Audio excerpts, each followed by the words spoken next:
성접대 사실을 폭로하면서 남긴 문건은 7장으로 알려지고 있습니다. 이 가운데 4장은 당시 KBS 취재기자가 쓰레기통을 뒤져서 입수해서 세상에 알렸지만 3장은 불타 사라져버렸습니다. 그러나 이 사라져버린 문건을 읽었고 또 장 씨의 성추행 장면을 목격한 목격자가 이 자리에 나와 계십니다. 동료 배우 윤지호 씨입니다. 네, 어서 오십시오. 안녕하세요. 어려운 걸음 고맙습니다. 예. 당시에 같은 소속사였고 동료 배우로서 개인적으로 좀 친한 사이였다고요? 네, 그렇습니다. 소속사를 들어가기 이전부터 알고 지냈던 사이였고 예. 언니가 먼저 선배로서 회사와 계약을 성사하였고 저는 그 후에 기획사에 들어가면서 신인은 저와 언니 단둘뿐이어서 그 누구보다 각별하게 지낼 수밖에 없었던 상황이었습니다. 문건을 보는 건 사실 쉽지 않은 일입니다. 그러니까 유족이라든가 직접적 관계자가 아닌 이상 어떻게 이 문건을 보게 됐나요? 당시 대표님의 유가족과 좀 원활하지 않은 그런 사이여서 제가 중간에서 전달자 역할을 하고 있었고 그 대표님께서 자연이가 너에게 쓴 말이 있다. 너가 와서 확인을 해야 된다고 말씀을 해주셔서 그 자리에 가게 됐습니다. 예, 그 정도로 장자연 씨가 지금 윤지원 씨를 깊게 생각했다는 거겠죠? 예.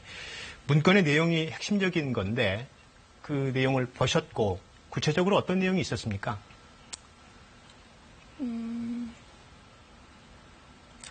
당시 문건은 이름들 쭉 나열된 리스트도 한 장이 넘는 분량의 이름들만 쭉 나열된 리스트가 있었고 고인이 된 언니가 심적으로 겪어야만 했던 고통을 토로한 그런 문건으로 기억을 하고 있습니다. 이름이 어느 정도나 있었습니까? 제 기억으로는 A4 용지가 넘어가고 그 윗부분, 다음 장엔 윗부분까지 명시되는 이름들이 쭉 나열되어 있었습니다. 이름만 A4 용지 한 장이 넘어간다는 말이죠? 그러면 꽤 이름이 많다는 얘기 아니겠습니까? 네, 그랬던 것으로 기억합니다. 혹시 그 이름 중에서 지금 말하면 구체적으로 알만한 사람이 있었습니까? 사회적으로 어느 정도 위치 있었던 분들이 대부분이셨습니다. 실명을 거론하기 힘들다면 직업으로 말하면 어떤 직업이 있었습니까?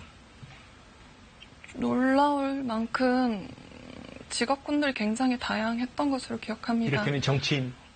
또 있었고 또 방송 쪽에 종사하는 분도 계셨고 또 언론 관계자 분도 계셨던 것으로 기억합니다. 예. 그 내용들은 다 검찰에 가서 말씀을 하셨을 거고요. 이름 말고 그 문건에 구체적으로 장자연 씨가 강요당한 어떤 부당한 대우라든가 그런 행위 같은 게 있었습니까? 네, 대표가 폭력을 행사했을 때 당시에 정황과 상황을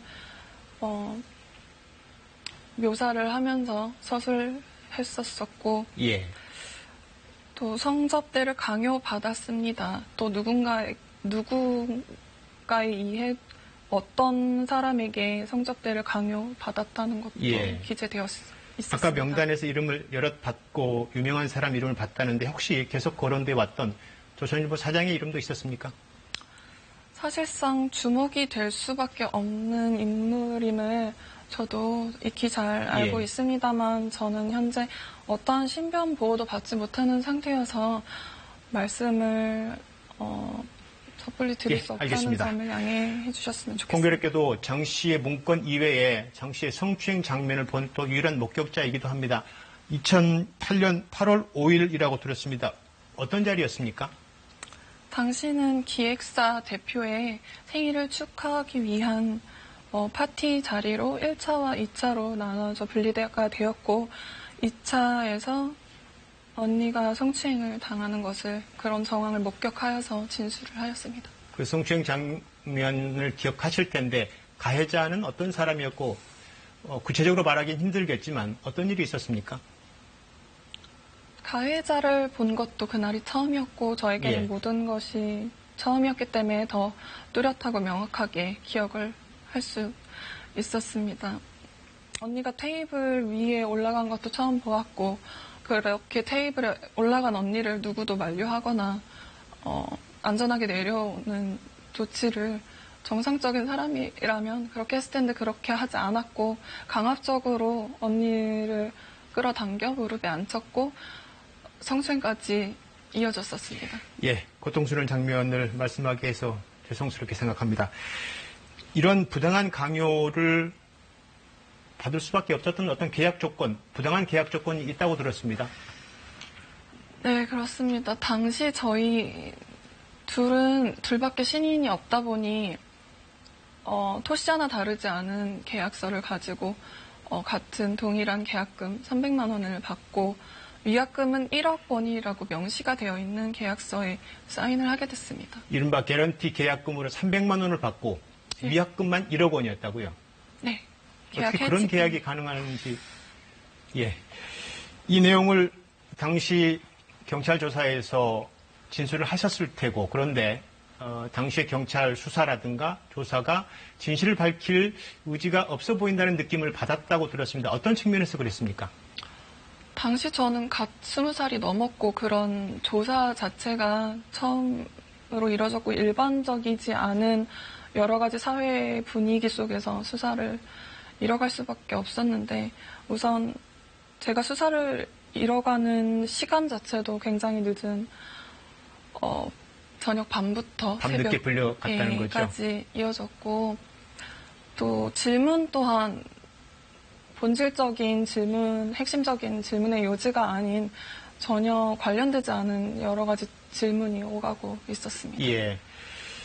그 책을 내셨습니다. 13번째 증언, 이 사건의 진실을 밝히기 위해서 어찌됐건 이 사건으로 인해서 윤지호 씨도 10년 동안 고통을 받으셨을 텐데 많이 힘드셨겠습니다. 자연 언니와 함께 했던 시간은 기껏해야 1년 남짓이고 그 후로 저는 그보다 10배가 넘는 시간을 홀로 있으면서 언니를 결코 잊을 수가 없었습니다. 제가 이렇듯 그 당시 암울했던 사건 속에서 언니와 저처럼 피해자 혹은 제2의 피해자가 발생되는 안타까운 일이 더 이상 되풀이 되지 않았으면 하면서 그런 마음을 가지고 책을 썼고 무엇보다 재수사에 착수할 수 있도록 사건을 재조명해 주신 23만 5,796명의 국민청원을 해주신 분들과 지금까지도 이 사건을 잊지 않고 기억해 주시는 많은 분들께 진심으로 감사의 말씀을 전하고 싶습니다. 알겠습니다. 늦었지만 진실이 밝혀져서 세상을 등진 장자연 씨 그리고 힘들게 10년을 버티신 윤지호 씨에게 위로가 됐으면 좋겠습니다. 오늘 고맙습니다. 네, 대단히 감사합니다.